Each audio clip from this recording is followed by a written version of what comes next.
Hola mga katropa, magandang hapon sa ating lahat.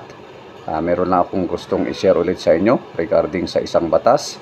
Ito is yung RA 10913 o kaya yung Anti-Distracted Driving Act. Meron lang kasing nabasa rito na nakakatawa lang naman at magandang pag-usapan natin. Okay, so pag-usapan natin mamaya. Ang pinaka-bold lang kasi nitong batas na to is ipinagbabawal yung paggamit ng mga gadgets o kaya cellphones while your motor vehicle is in motion. So habang nagmamaneho ka, bawal gamitin yan. It also applies even if nasa traffic light ka, for example, at temporarily tumigil ka doon at nag-text ka o kaya ginamit mo yung gadgets mo doon, bawal po yan. Ang pwede mo lang gamitin ay pwede mo lang siyang gamitin. Halimbawa, pag talagang sinadya mo at na pumunta sa gilid at doon ka mag-text o kaya maglaro, pwede yan. O kaya naman, meron kang gamit na mga headsets or earphones, yung mga hands-free device na tinatawag na mga yan, na it will not distract the way you drive, pwede naman po yan. Ang isa lang nakakatuwa rito talaga mga katropa is this law also applies to even those that are not considered motor vehicles. Kaya halimbawa ng bike. Okay? Yung mga kasama ng dating nagbabike dyan, makinig kayo. This law applies to us. Okay, so whether it is animal or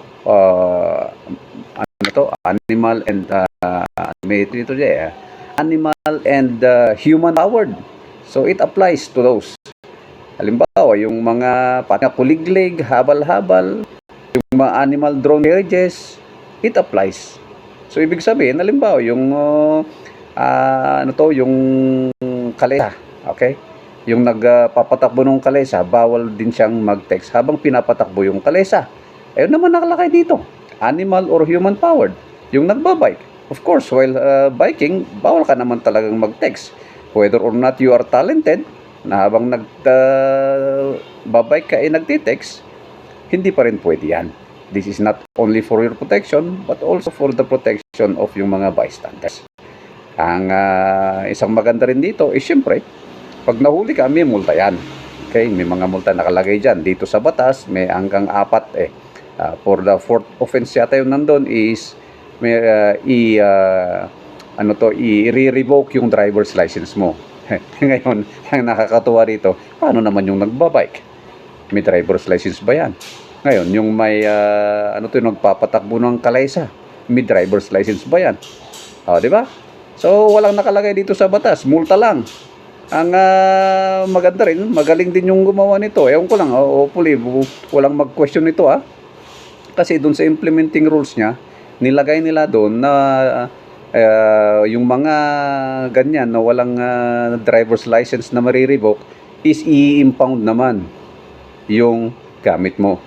Halimbawa, pang nahuli ka na for the 4th offense, dahil walang marirevoke na lisensya, i-impound yung bicycle mo pag ikaw is nagbibisikleta.